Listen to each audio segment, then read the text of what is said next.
প্রচণ্ড গরমেও কি লাংসের ক্ষতি হয়? হিসেব মতো বলছে তো শীতকালেই বেশি ক্ষতি হয়। শীতকালে ঠান্ডা পড়লে সিওপিডি বা অ্যাস্তমা এগুলো আরও বেড়ে যায়, শ্বাসকষ্ট আরও বেড়ে যায়। তাহলে গরমকালে এক্স্যাক্টলি কী সমস্যাটা হয়?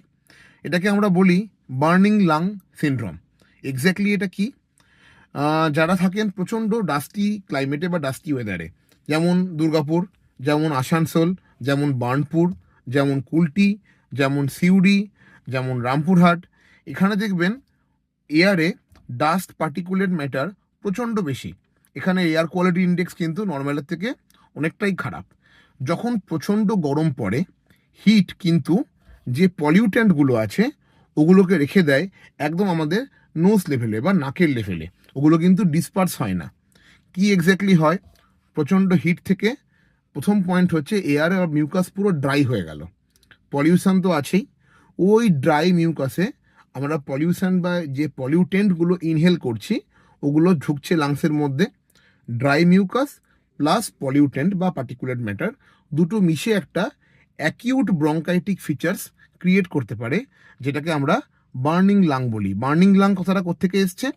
এক্সট্রিম হিট প্লাস পলিউশন থেকে।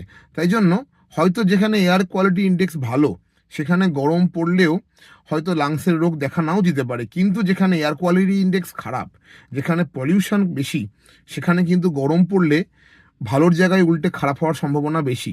সেক্ষেত্রে উপায় হচ্ছে রাস্তাঘাটে বেরোলে মাস্ক পরুন। এবার আপনি বলবেন যে এই গরম, একে তো শ্বাস নিতে পারছি না গরমের মধ্যে, তার মধ্যে আপনি বলছেন মাস্ক পরে আরও নিজেকে দমবন্ধ করতে।